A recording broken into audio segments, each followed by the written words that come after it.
While we have yet to elect a woman bishop, women have entered the ministry and gone on to become pastors and district superintendents. Women also occupy key positions in the Philippine Central Conference as heads of different boards and agencies. In our local churches, the women are always in the forefront of the different activities and ministries, including holding key positions in lay organizations and the council. Let us get to know some of the women of the United Methodist Church through their work, their ministries, and their service to the Lord.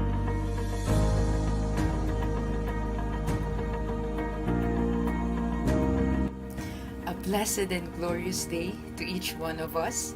I am Love Bonus, a fourth-year college student deaconess of Harris Memorial College, and I am here to share to you my journey in the ministry of the Lord. I was reared in a very religious family, and I attended church and Sunday school when I was a kid on a regular basis. Despite of having this Christian upbringing, I had many troubles also, which began to impact me, my behavior, and my decisions over time as a Christian. And I became lost and then confused, but yet it prompted me to seek more of the serenity and harmony in my existence. I was a typical kid, a decent student with a passion for arts and music, who was well liked by my teachers, and I was one of those kids that stayed to themselves, didn't particularly fit into the hierarchies of our society.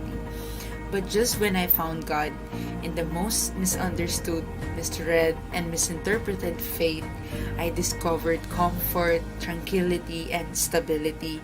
I fell head over heels in love with something I used to despise. For the first time in a long time, life had begun to seem like life again for me, and I was feeling very, very hopeful. I regained my sense of direction and clarity, and I developed this confidence over time from the many challenges I was confronted with. Kaya, tandaan natin na mahal tayo ni Lord, and kung feeling mo na hindi ka deserving, God loves you even more in those times, in those troubled times na tinetest ang faith mo. Kung ano man ang i-label sa'yo ng ibang mga tao, tandaan natin na tinitignan ng Diyos ang ating puso at hindi ang ating panlabas na anyo. And tanggapin natin ang inaalay na pag-ibig ng Diyos sa ating lahat. Let us encourage one another in the ministry of the Lord na ipinagkaloob niya sa atin. And let us make this ministry meaningful and effective to praise our God. God bless us all.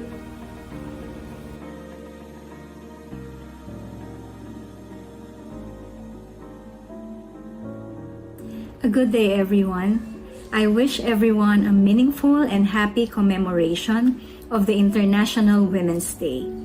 As you may already know, this momentous day has been brought to us by working-class women who struggled and fought for just wages and humane working conditions of their time. This recognition was not served in a silver platter, but rather this International Women's Day was brought forth by the valiant and tireless struggle of women who ensured that a better world awaits their children and their children's children. As church women, we reclaim this power at a time when the same evils lurk in every corner of our nation and the world. We commemorate International Women's Day and claim the power that comes with it, that we are women and we can take part in the struggle for a better life and a better world. I am Darlene Marquez Caramanzana, a deaconess serving at the Philippines Annual Conference for 29 long years. Currently, I serve as Area Liaison at the Asia Pacific Regional Office of the General Board of Global Ministries of the United Methodist Church. Prior to working with GBGM, I served in local churches for 5 years, a total of 11 and a half years at the National Council of Churches in the Philippines, and 9 years at the Board of Women's Work. With this, I think I can safely say that I have been used to institutional work, working as a program person with a mix of administrative work. So what does my work now involves? Tita J would like me to answer this question. So as area liaison for Asia and the Pacific, I work with our partners most of the time. That has been part of my portfolio, working with partners. My work revolves around developing, sustaining, and nurturing partnerships, supporting partners in needs that will strengthen their leadership development and congregational development work, their ministries with the poor, and assisting them in their humanitarian and global health programs by connecting them with the United Methodist Committee on Relief, or UMCOR.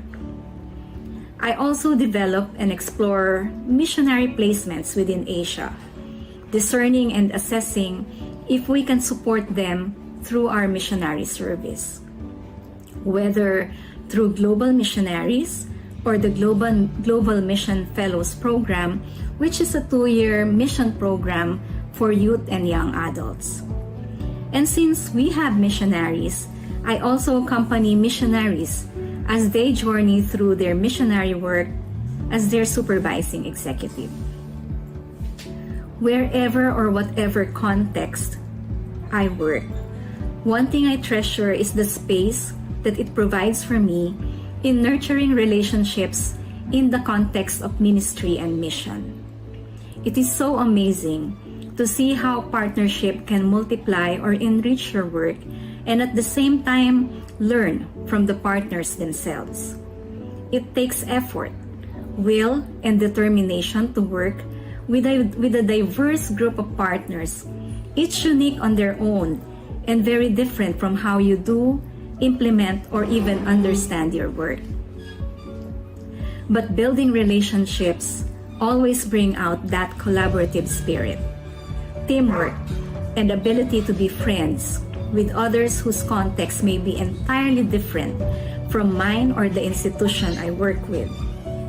Although it is not rosy all the times, many times we also deal with tensions, and will find myself in the crossroad of deciding which road to take when it comes to partnership.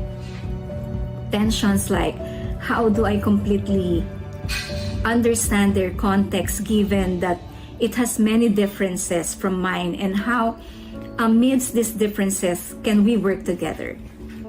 How do we resolve this and move forward as partners? How do we affirm our partners' identities and work with them well despite these tensions? But I guess, and this is one of the rewards of my work, everything is a learning opportunity.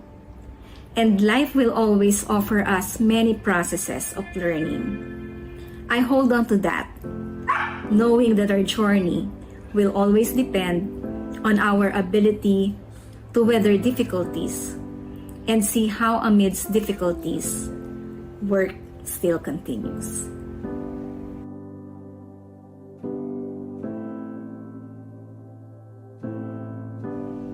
Bonjour! Hello! Ako pala si Ate Joy Eva Bohol, and I'm originally from Cebu, Philippines, from the Visayas Philippines Annual Conference. I am currently serving as Global Missionary of the United Methodist Church, DITA's World Council of Churches in Geneva, Switzerland, as Program Executive for Youth Engagement in the Ecumenical Movement. So, particularly my work is United Methodist Youth Fellowship in the Philippines, but in a very global perspective. So I work with young people from 350 different member churches of the World Council of Churches. Na United Methodist Church is a member church of the World Council of Churches. And I also work with ecumenical partners like the World Student Christian Federation, and also a young people's network in the UN, in the United Nations, and also other religions. So, or interfaith and interreligious cooperation with young people as well. So it's a very big task, and I would say that my experience as a UMYF for United Methodist Youth forever. My experience before growing up in the UMYFP really helped me a lot in my leadership role, and also in taking my own space as a young person dito sa isang malaking organization. And my experience and also my training sa UMYFP when I served as the national president back in 2010 to 2012, long time ago, really helped me or trained me in relationship building, and also in dealing with difficult situations.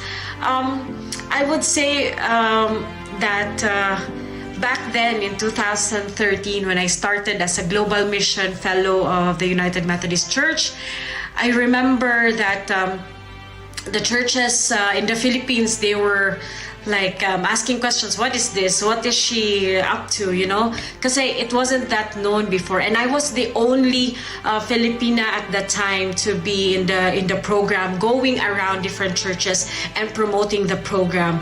It was very discouraging, but it also allowed me to really just own my space and continue to push for churches to send young people to serve as missionaries for short term, and then come back to the country and then serve our churches and our communities there as well. And it was very challenging because people are very doubtful about the program, but I'm so happy and I'm so blessed to see that now more than 25 Global Mission Fellows, alumni of from the Philippines, have joined the program, and there are more young people, especially galing sa UMYF, na nagsaserve ngayon as Global Mission Fellow in different parts of the world. And so I encourage you young people, in my experience coming here serving for almost 10 years now as the global missionary of our church, one thing that I know is for sure is be faithful. Continue to be faithful in the calling that God has called us wherever we serve. And again, it is to be faithful in the calling that God has given us. Kahit sa different profession that we have chosen, kahit sa school, kahit sa churches, sa family, wherever you are right now, just be faithful in the calling, and then God will do the rest. So God bless you, and I hope that God will continually work in you, through you, and with you. God bless you, and au revoir!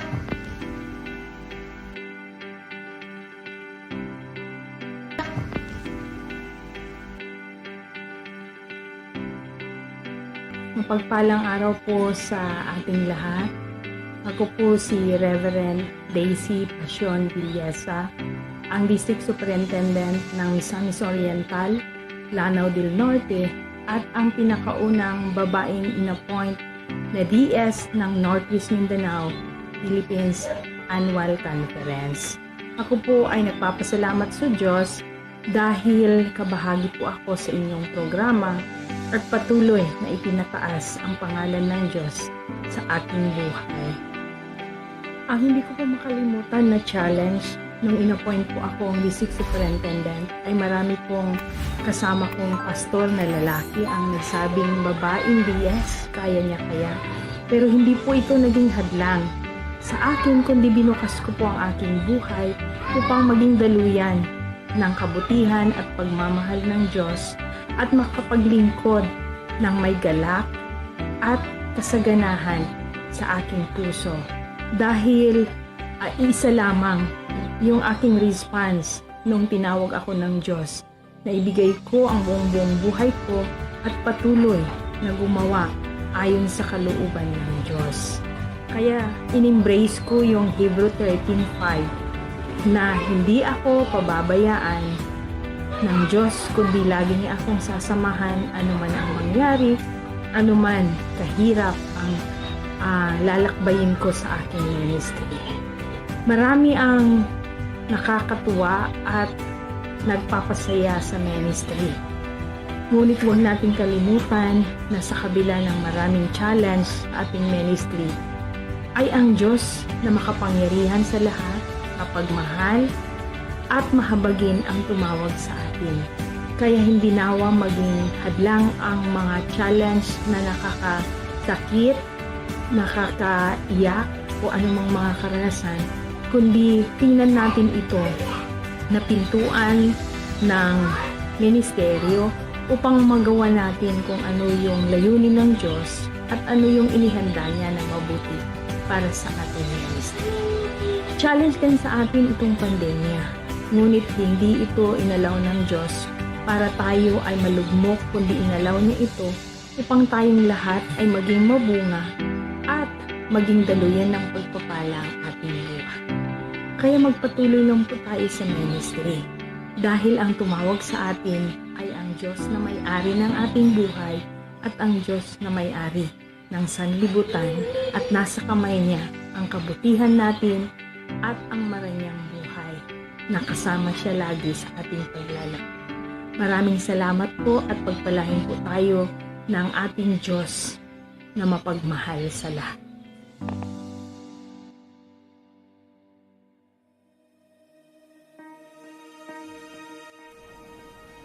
This is my 10th year in the ministry, and from 2012 to 2018, I served as a full-time deaconess at the different local churches in Pampanga.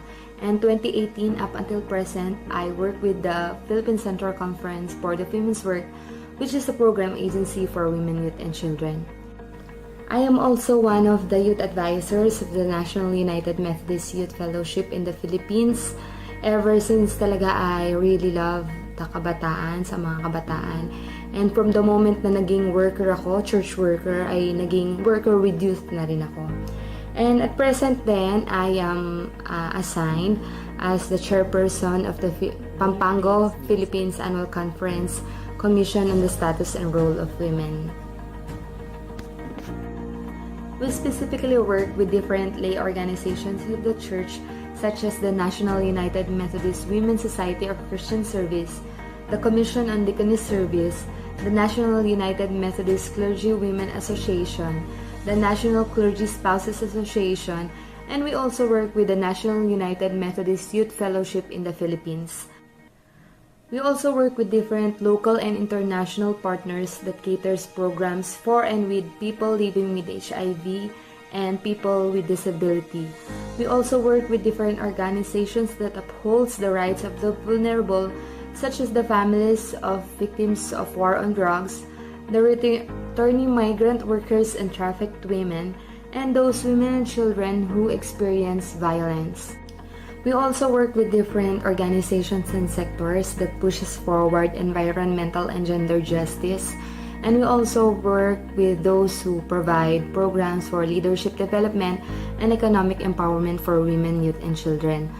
Kapag titingnan po natin yung mga engagement ko sa aking ministry ngayon, parang ang dami-dami nila. Pero that is the scope of my engagement sa ministry na aking kinapapalooban. And alam ko, kaya siya malawak kasi kahit saan naman, sa loob ng church or even outside the four corners of the church, ay merong women, youth, and children. And as of my personal engagement naman po, I am into music, arts, and writing, which I use this skill and gift para po makakontribute sa church at sa society na napapalooban natin. What is the highlight of my ministry? Siguro po in my 30 years of existence, I really enjoyed this year, though marami siyang challenge kasi I learned to accept and affirm myself. I learned to love my body. I learned to respect my own ideas and understand what I am going through and what others are feeling. And I can firmly say also na in my 10 years po sa paglilingkod, my passion is to be of help to others. And this passion and love for arts, music, and service to others birthed 2 online shops which my friend and I co-own. These are Buting Things Are Blessings and Ganda Ko Accessories, which you can also find in Facebook and Instagram. Sa shop po na ito, nung time ng pandemic, talagang we thought of how can we maximize our time, our resources, kahit hindi naman ganun kalaki. So we thought of putting up online shops where we can sell anything under the sun. And yung mga sales nito ay pinabibili po namin ng mga goods, food packs, and hygiene kit na dinidistribute namin sa mga displaced jeepney drivers within our area, sa mga street dwellers, sa mga bata, and even pagpapakain ng stray cats and dogs. This endeavor happened at the most challenging season of my life. So yun nga po yung turning 30 years old ko. In this year, I experienced immense helplessness, depression, and anxiety brought about by the pandemic, which also raised uncertainty of tomorrow. This year also, I experienced health challenge when I undergo a major operation, which is thyroid lobectomy. Tinanggal po yung kabilang part ng aking thyroid dahil may tumubong cyst and aggressive yung paglaki niya. So, for safety and health reasons, ay kailangan siyang matanggal. This year also, I was expecting na nung time na Happy New Year sana ang 2021, New Year's Eve, sasalubungin siya, but I got infected by COVID-19 virus. I can firmly testify that those years were also my breaking and breakthrough season. I managed my mental health disorder, which I treat or I manage siya loob ng 10 years. And I manage yung episodes niya, and I no longer take medicines now, and I am on the phase of remission. So nagmamanage na lang talaga. I was cleared from any serious illness also after my operation. Praise God. I woke up the first day of the year 2022 after the night that I already surrendered my life to Christ, knowing that I will be dead by December 31. I know I do not have much, but I always testify that it is God who always fills my cup. Kasi in those years, ang dami ring economic struggle, ng financial problems, pero hindi nagkulang ang Panginoon. When these things happened, I saw how my ministry as a deaconess and as a human challenged me deep into my core to always go back to the reason why I breathe and move, the reason where I am right now. And whenever I go back to those reasons, I always go back to God. I go back to God's faithfulness and goodness in my life. That despite my shortcomings, I am still and will always find redemption and grace. The grace that always inspires me to always let other people experience God. Because I believe and I am urged to let others know that this experience and understanding of God must be translated into my mission, service, and witness. That this experience and ministry does not only happen inside the four corners of our church, but it spreads to wherever God is needed. And I, as a deaconess and as a woman, is also being challenged to use my life as a blessing to others, just like what my name stands for, to be a blessing and to let others experience God's grace.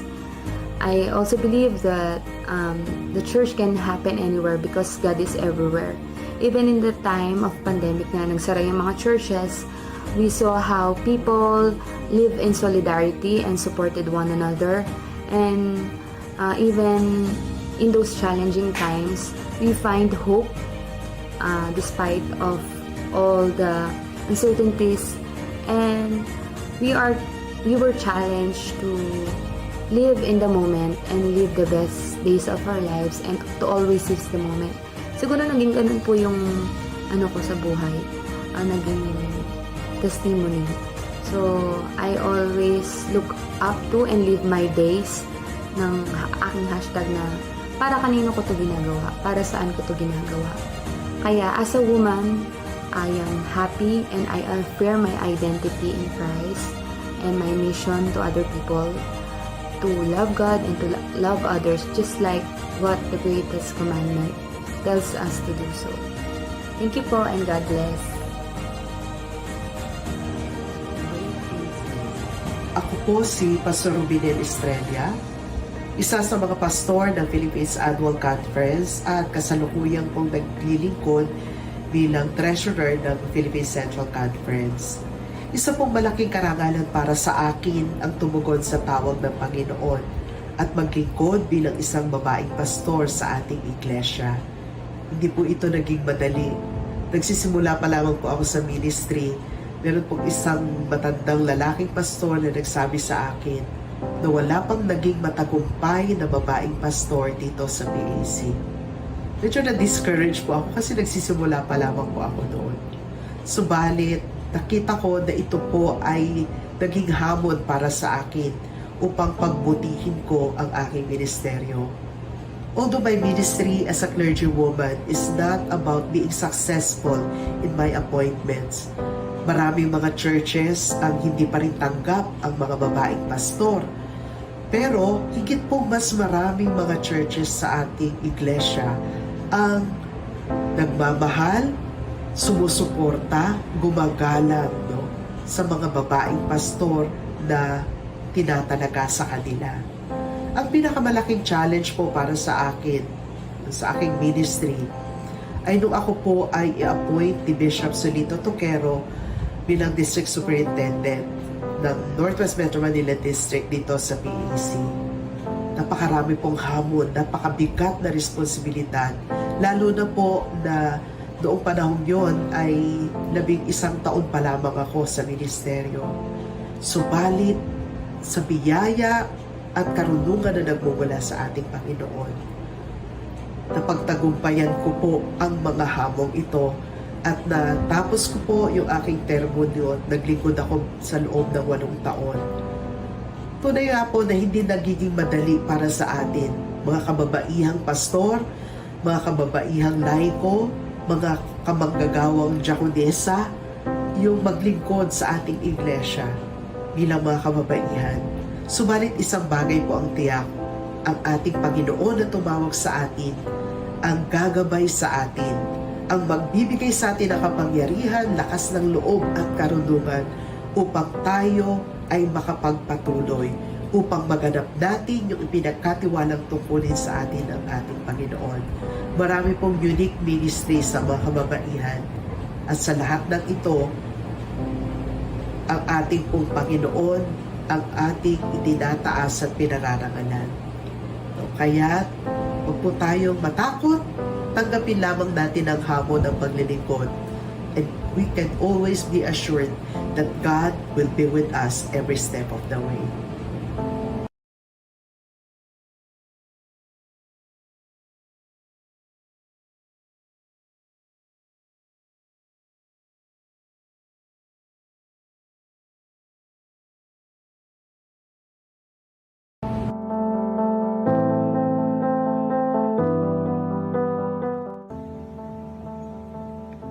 Magandang gabi sa inyong lahat.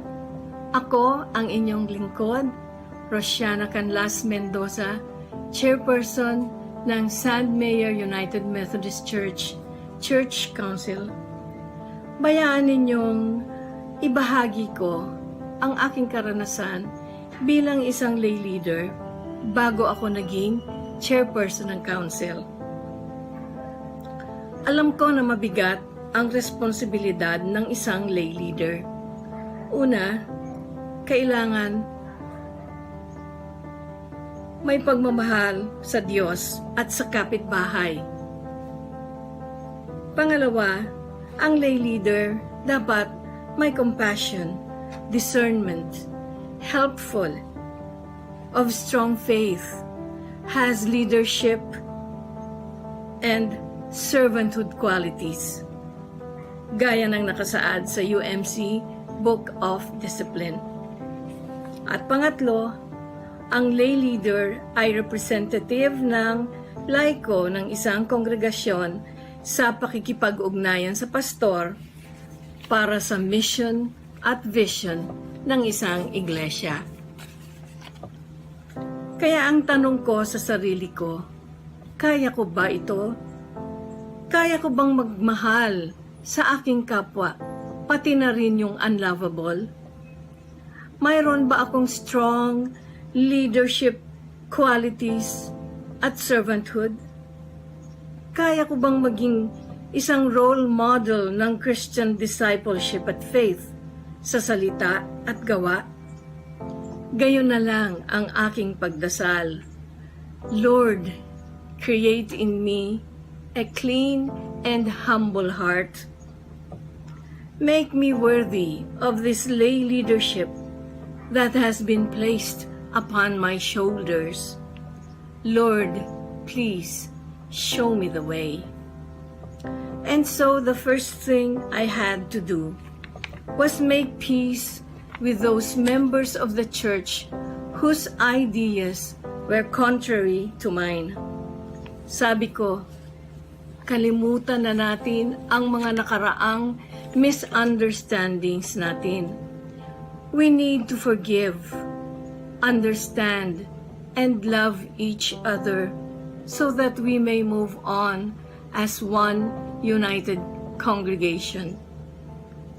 Salamat sa Panginoon. Mula noon, nawala ang hidwaan sa bagitan namin. Ang sunod kong ginawa sa tulong ng pastor ay tingnan ang spiritual gifts ng mayroon ang mga church members, lalo na ang council officers. We help them discern their spiritual gifts and encourage them to use these gifts in serving the church and the community. The pastor, the lay leader, the church council worked together to find opportunities and needs so that the lay ministry of the church would be effective. Sa aking paglalakbay bilang lay leader, na-realize ko na kailangan positive ang attitude. Bawal ang nega. Go, go, go. Keep the faith. Be hopeful.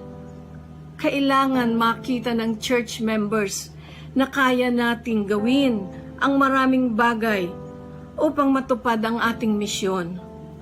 Ang mga salitang gaya ng, kapatid, kailangan ka ng simbahan. Kaya mo ang tungkuling ito. Tulong-tulong tayo. Hindi ka mag-iisa sa gawaing ito. Kaya natin kasi binigyan tayo ng Diyos ng gifts of time, talent, and treasure na kailangan nating i-share sa iba. These were magic words. Pagkatapos ng lay leadership, naging chair ako ng council. Isa na namang mabigat na katungkulan. Nagsisimula pa lamang ang conference year ay na-mild stroke ako. Ngunit, salamat sa Panginoon, ako po ay naka-recover after a few months. Ngunit dumating naman ang pandemya ng March 2020. Lockdown, sarado ang church, bawal ang meetings, bawal ang gatherings, paano na lang ang serbisyo?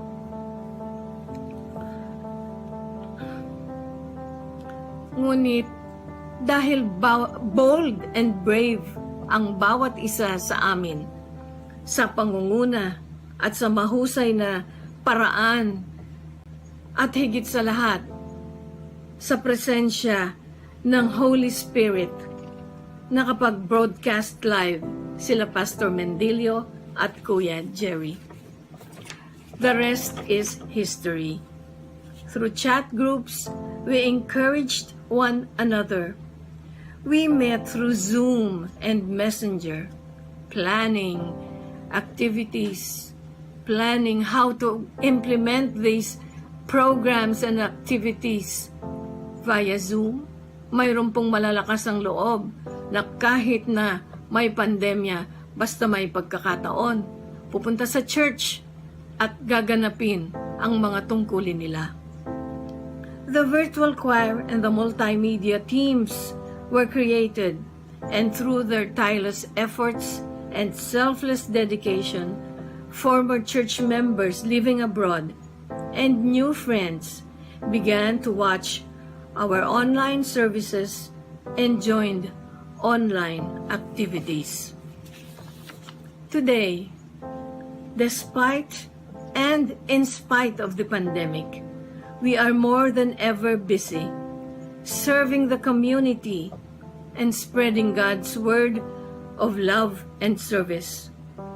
Our church finances are strong and healthy because we believe that the more we share, the more we receive blessings from above.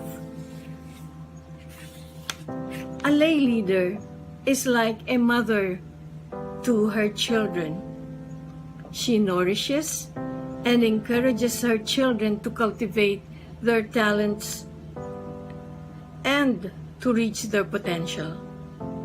Likewise, a council chair sees to it that programs and projects are implemented by the responsible persons. Like a mother, the council chair follows up, monitors, and checks on her children's progress. Are you familiar with the phrase, a woman's touch?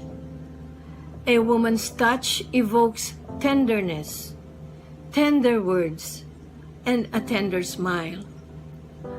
A woman's touch may also mean love, care, and devotion. When a woman loves and cares, she is devoted. And when we serve those we love, we give our best. I believe that the women leaders of Sand Mayor, from the pastor, lay leader, council chair, nurture and witness chairs, and the presidents of the UMW, the UMYF, and the UMYAF, lead the church with a woman's touch. Tender, loving, caring, and devoted to the members of the congregation and the community we serve. Tonight, we heard the women who have become pastors and district superintendents, women who occupy key positions in the Philippines Central Conference and in the local church. We are the empowered women of the United Methodist Church. We are the women who find joy and gladness in serving the Lord. We hope that we have inspired the women viewers tonight. Tara na! Sali na kayo. Kaya natin to. Kasi ang kasama natin ay ang ating Panginoong Hesukristo.